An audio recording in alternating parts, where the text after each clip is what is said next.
welcome to Man Productions.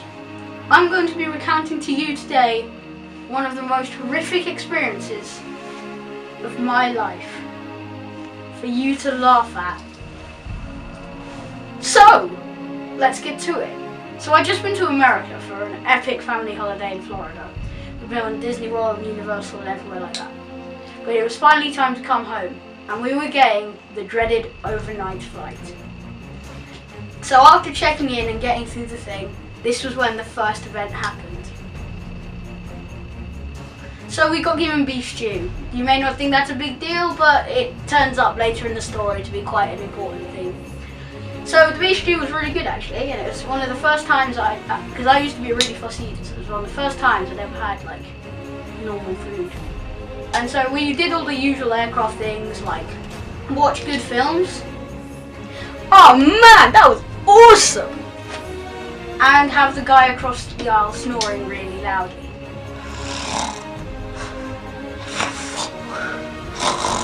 So the second event happened when my mum told us it was time to go to bed at around 10 because it was quite late for a 9-year-old and a 6-year-old.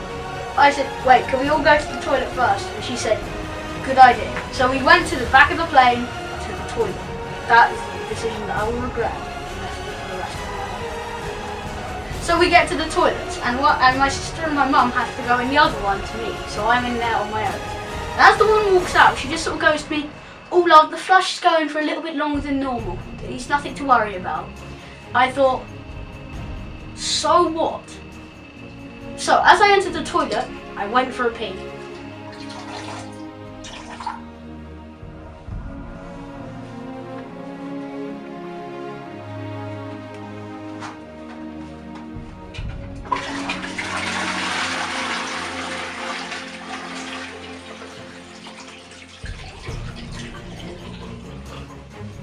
I washed my hands and I dried them. Then I tried to open the door. I couldn't because it was locked. I often do this and forget to unlock doors when I'm in toilets.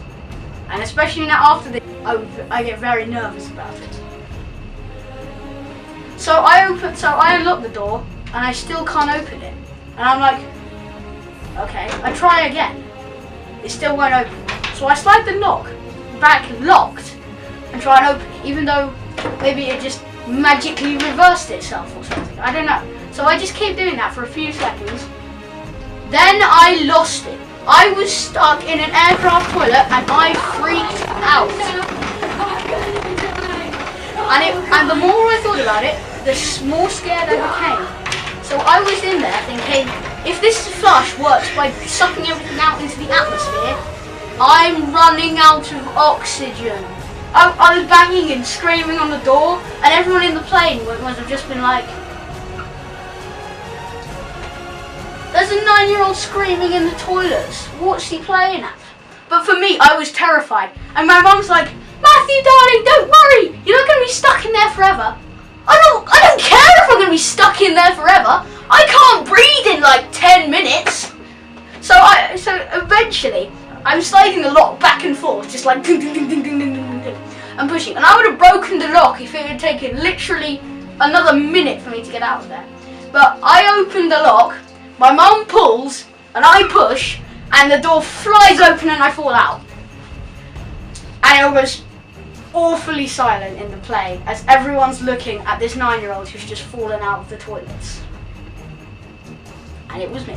And it was the most embarrassing thing that's ever happened to me. And now, looking back, the reason I was trapped, the reason I was so terrified, is because as this aircraft toilet was flushing, a bit of science here, we were creating a pressure difference from in the toilet, which wasn't quite fully depressurized, but was going to get depressurized, and the rest of the plane, which was like, you know, normal pressurized.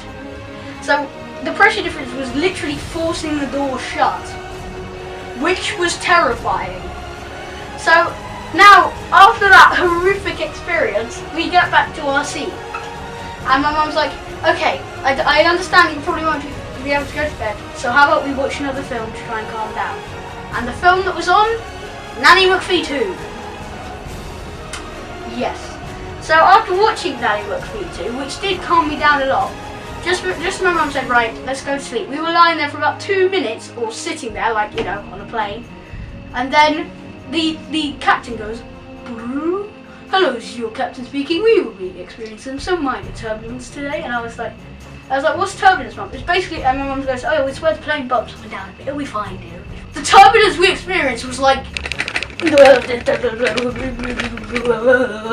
so I was already shocked and shaking around. The lights came on saying, please don't leave your seat, we're experiencing some turbulence. But I was like, Mom, I'm gonna be sick. So my mom like ran. I've never seen my mom run before, but she ran and she got up and she went to the sick bus. It was just like, I've never seen her run in my life. My mom doesn't like running, and she ran to the sick bags, grabbed the sick bag, and she was back like before the stewards could stop her. She was back, and she's like, here you go, and then I chucked up all the beef stew and like everything. And my mum thinks it was the shock, but I'm pretty sure it might have been the shock of being trapped in an aircraft toilet. But that turbulence, I'm sure as hell didn't help. And so after I chucked up an entire beef stew, and I ate a lot of beef stew back in the day, all I could taste was like vomit beef stew. So I haven't been able to eat beef stew for like 2-3 years. It was only months ago that I fully recovered from this traumatic ordeal. And that is why I am afraid of aircraft toilets.